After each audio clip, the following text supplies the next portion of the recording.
This is the 91st minute. All right, welcome to the 91st minute roundup. This is our second crack at the whip for the roundup. So, got a few talking points. Feel free to leave a comment, let us know.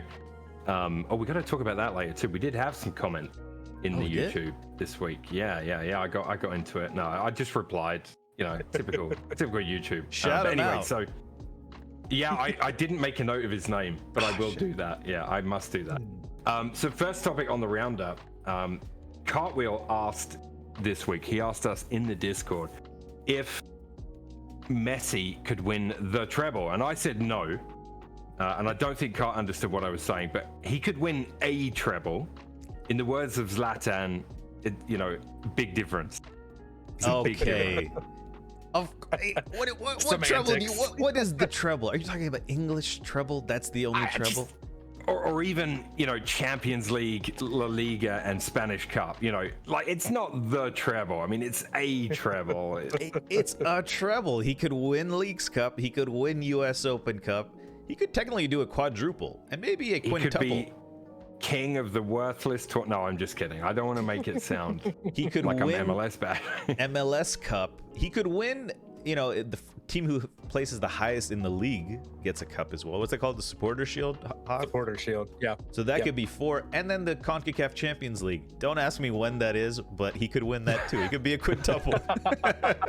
Look, you didn't do this any favors, by the way, by telling me last week that they basically invented a reason to put his team in the Leagues Cup. Hey man, they got the Carling Cup in England. It's the same thing. It's almost like people call it a friendly. Nano. Actually, that's not even part of the treble. If Messi drags that team, well, I guess they're much better than they were before he got there with all the other players they got. But if he gets that team into the playoffs, that will be very impressive because they were horrendous and they're deservedly at the bottom of the league.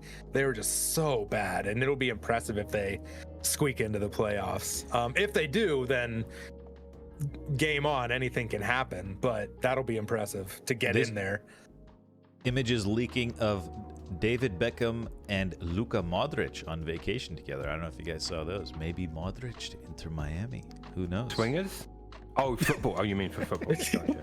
Hey, you never know. Those Euro style. Actually, I don't know what that is. Keeping it with Messi just for 1 minute. Did you see the pass he made? There's a short out there that might pop up on your feed. He did a really nice sharp turn in the box. Took a couple of steps, which Messi steps are like. I always feel like it's like Speedy Gonzalez feet. Do you know what I mean? Like you see him taking 2 steps, but he's taken 20. Just so fast. And and then outside of the foot, ball out wide, comes back in, and he just taps it home. Like again, I can't help but feel. No, I'm not throwing any match fixing in on this one, but I can't help but feel that he is clearly too good for that league. He is. Right? Still, he is. It's like LeBron going to any NBA English basketball. Yeah, English basketball. And yeah. I don't know what the league's called. And there's lots of people in England that won't know that the MLS is called the MLS. Messi's next level. He's on another level. That pass was pretty nice. I mean, if I saw that pass on a Sunday league game when I'm walking past the pitch, I would be like, whoa, So those are the things I do on the field, by the way. I know you guys haven't seen it. We're gonna need some evidence of that. But that reminded me of me, when I saw Messi. God.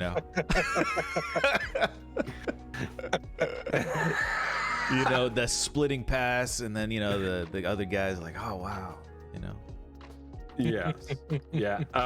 Next topic, which I really like this, and we can dive into this deeper because we're going to talk about referees and VAR a million times during the season, just like we did last.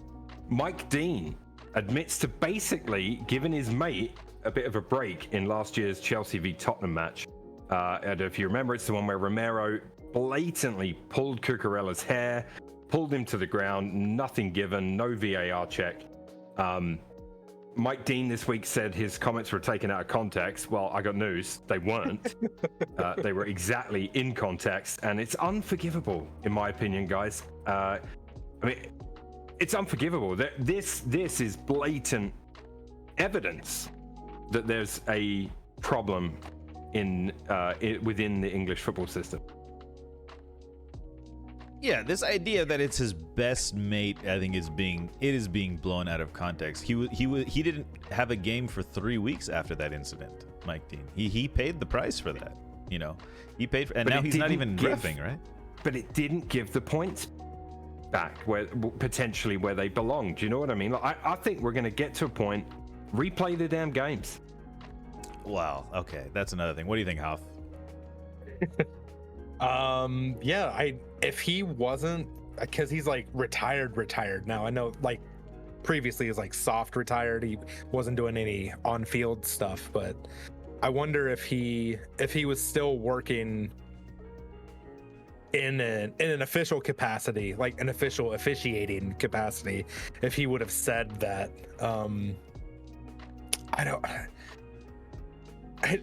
I haven't seen it mentioned anywhere. Maybe that's just my own habits of not searching it out. Mike Dean kind of likes some Mike Dean, right? Like, he's the one that's very showman like as far as refs go. Like, he loves the attention, right? I feel like he's secretly, all the refs love the attention. He's okay. like the English that's fair. Lahoz. Is that what you're saying? The English Lahoz?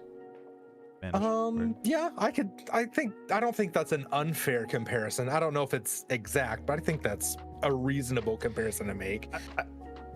I looked up what Mike Dean said. He says, it was wrong and I paid the price. I didn't have a game for 3 weeks after that. The buck stops with me. He's not my best mate. We are just mates on the day. When you go out as a team of 6, you want to look after your mate in the middle. That's what you do. I think that's what. Not at the expense of the rules, ever. No, I think what he was saying. Inexcusable. Yeah, I think yeah. No. I understand it's inexcusable, but I'm saying that's what he meant by mate, not like he's friends with him or whatever, and he didn't want to give him a tough call. For sure, but at no point does he mention the fact that my mistake could have cost a team 3 points. Maybe it even did cost the team 3, or a point, or whatever it was. I forget what the score was at the time. But like, it's just, if that happened then and he's admitted it, the chances are we've seen other. If referees are that close and he's saying that you want to look after your team, what if there are other teams of referees and VAR where this is happening on a more regular basis than we know about? Sure. Yeah. Yeah. Like, sure. I don't know. No. I mean that makes sense. Yeah. If someone I'd say steals a get dollar, rid of them all. Yeah. Get rid of them all. Bring in a team from another country to do the reffing. Yeah, the fact that we don't have international. I think there's an Australian guy now reffing in the Premier League. I think he did the Newcastle game, right? Newcastle Liverpool. Yeah. That's a sign. Hopefully, things to come. Oh yeah, that's the game that resulted in the handshake debacle. That's correct. Yeah. Mm-hmm. Look in my eyes. That is a good video. I like that. That is good. Next up, lots of links suggesting Salah to Saudi and Salah this and Salah that. Who would replace him at Liverpool? This question was posed in the Discord. Hoff, what is your opinion if Salah was to leave, whether it be in January or next summer or in 2 years from now? Who would replace him at Liverpool, like his contributions, or would they have to buy elsewhere? I think I don't know Liverpool's academy or youth setup or anything. I feel like you would almost have to look externally and spend some sort of the money, whatever you get from him. I don't have anyone particularly in mind, but I feel like it'd have to be someone not at the club currently. I've got 5 names I kind of noted down. Ooh. So I've got what would be realistic now might be João Felix or Ansu Fati. I'm not saying they're going to replace Salah, but they look like players that could be on the trading block if some movement happens, could possibly move short term. Long term, I think Leroy Sané would be a good replacement for Salah if they could make that work. How old is Leroy now? Leroy's probably high 20s, probably. I think. I don't think he's 30 yet. Maybe mid 20s even. Serge Gnabry, I think he could fit in well. You know, the high energy. So those two, and then one Gabriel Martinelli would be a nice replacement for Salah. Think about it. If a 70 million pound bid, 100 million pound bid comes in for Martinelli, you gonna let him go? I think it would have to be about 150. Oh, come on. 150 for Martinelli? Yeah. Oh man. I mean, the word is 150 million euro for Salah, either this summer or next. Now, Ooh, Kvaradona, great call in chat, Stefan. Yeah, Kvaradona. Kvaratskhelia would be a hell of a signing. Yeah. I can't see him playing in the Premier League for some reason. I don't know why. I don't know. I don't see him. And that being said, he moves to City in January. But I feel like just something about his style, his play. I don't see him in England. I feel like he could go to Spain.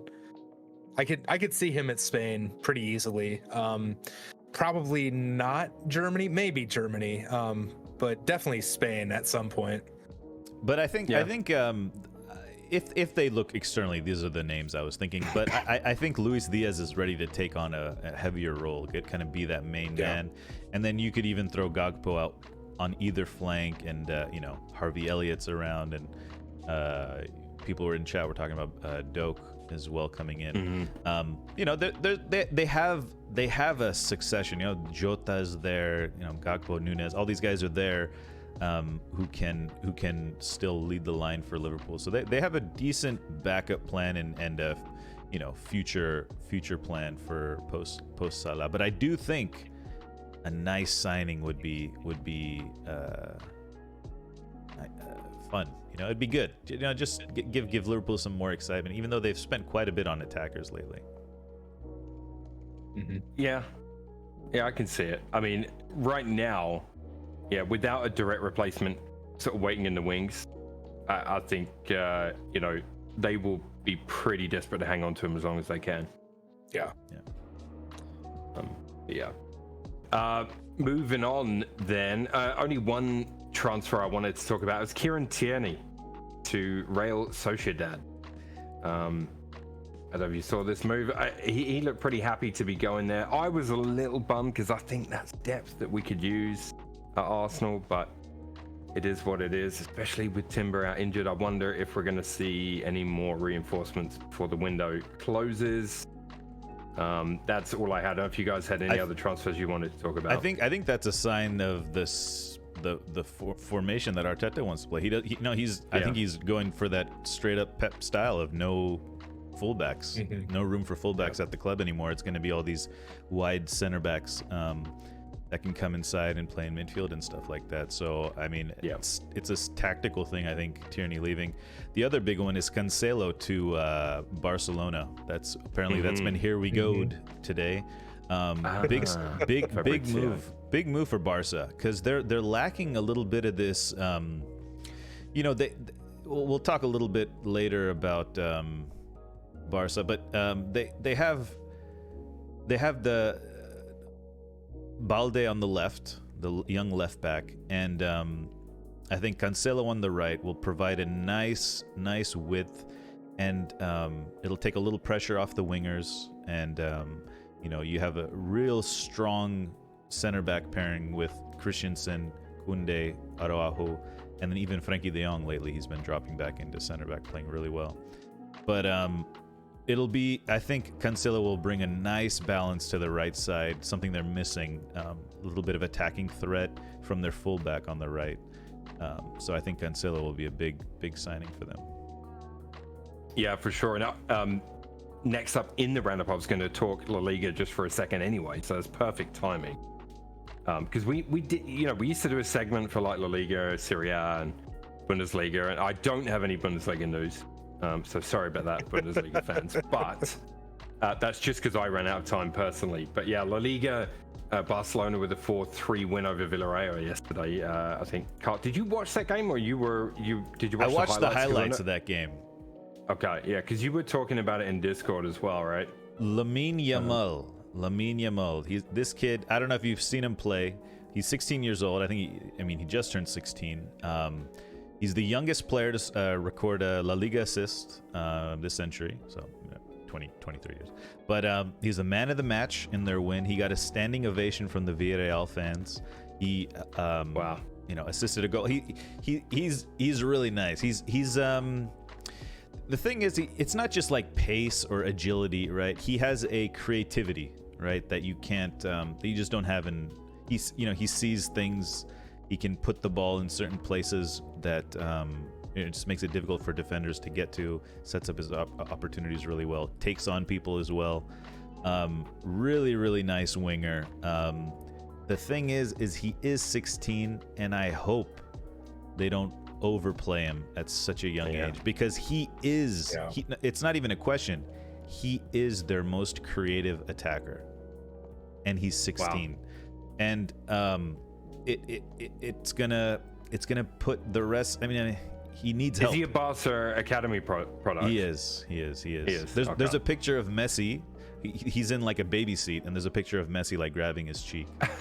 Oh wow. And Messi's obviously young at the time too, but 16 years younger. But he's a Barca Academy player, but he looks really good. He's really fun to watch too. Yeah, so I mean, I will try to catch some of their games this season, and but yeah, let's keep an eye on that. I think like we should probably, big games here or there. If we feel like there's been a really big week, we could definitely do a segment on a Spanish game or on the Spanish league or whatever, right? As the season unfolds. You may not like this phrase, but I think we should cover all the Super League teams. No, I don't like that phrase. That's 50% of the fan base, Real Madrid teams. Also got a win 1-0. Jude Bellingham got his second goal. I think it's his second goal of the season for them in the league. No, that's 4 in 3 games. For Bellingham? Bellingham has scored 4 goals in 3 games. That's the same as Cristiano Ronaldo. Jeez. Okay, and well, there you go. That equals Eden Hazard's tally for Madrid. And but the biggest scoreline out of La Liga was today. Atletico winning 7-0 against Rayo Vallecano, and 6 different goal scorers in that game. So beautiful chip from Correa as well. He came in off the bench. And Danny in chat earlier was saying Atletico Madrid could win the league. I would love it. I'm a big Cholo Simeone fan. But they were flying. Memphis, Griezmann. There's this new kid Barrios in midfield. I don't know much about him, but if he's a youth product of Atletico, I'm sure he'll be great. He's like a Saul Koke kind of. And they play a back 5. I love it when teams with a back 5 just, I don't know. I just love it. the anti-Pep. Yeah, my last topic for the roundup was Serie A. There are only 2 games in, as opposed to the 3 everywhere else. But yeah, it's Milan standing out. They are top of the table right now, winning 4-1 over Torino. That man, Christian Pulisic, on the score sheet for the second game in a row. USA. And it looks like Serie A is going to suit him. And you know what? That doesn't surprise me. Certain players, you see them in the Prem and maybe they don't quite cut it, but in Serie A, they're very successful, like Lukaku. But like, do you know what I mean? Like, he strikes me as one of those players that it just didn't really work out for him in the Prem. Whether it's what it is, I don't know, but maybe he's getting more space, more time on the ball in Serie A. But he's off to a good start there. Any thoughts on that, Americans? Did you see the thing I posted in Discord? There was a call from the Italian commentators on the Pulisic goal. And he says, Christian Pulisic, USA. He starts saying USA, baby, and all this stuff. It was great. Last thing I want to just throw onto this is, did you see Cruz call Gabri Vega, young, I think he's 23, 22-year-old from Celta de Vigo. People were talking about him going to Arsenal. People were talking about him going to City. This kid was is a big prospect, and I was just thinking about the other weekend because I haven't heard about his move yet.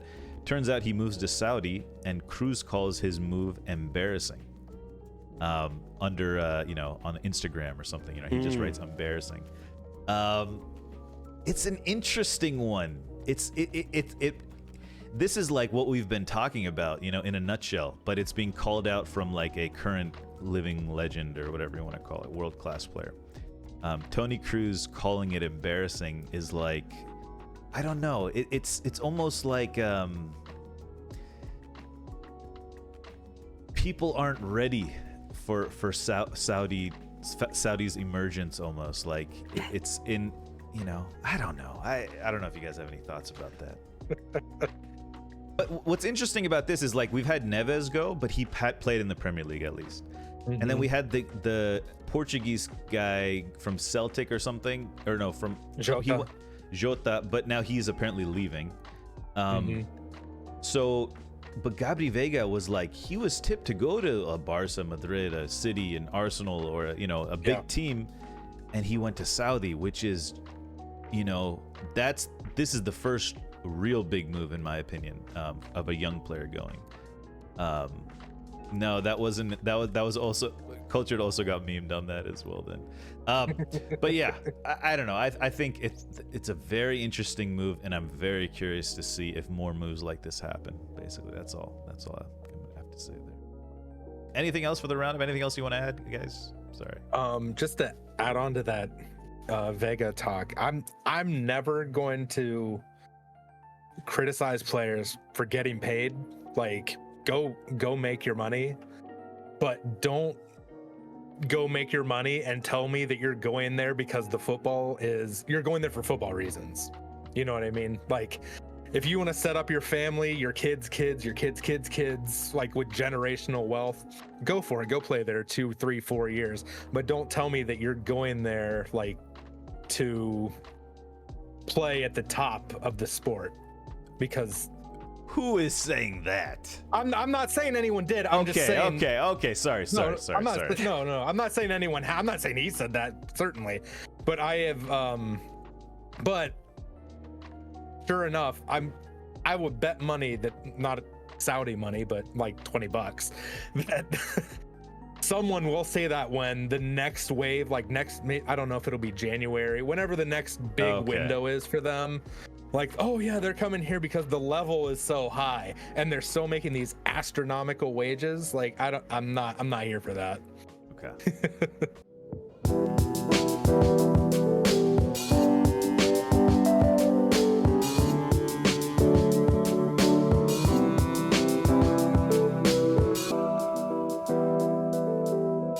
Subscribe to the 91st Minute here on YouTube and use the links in the description to follow us on all social media platforms.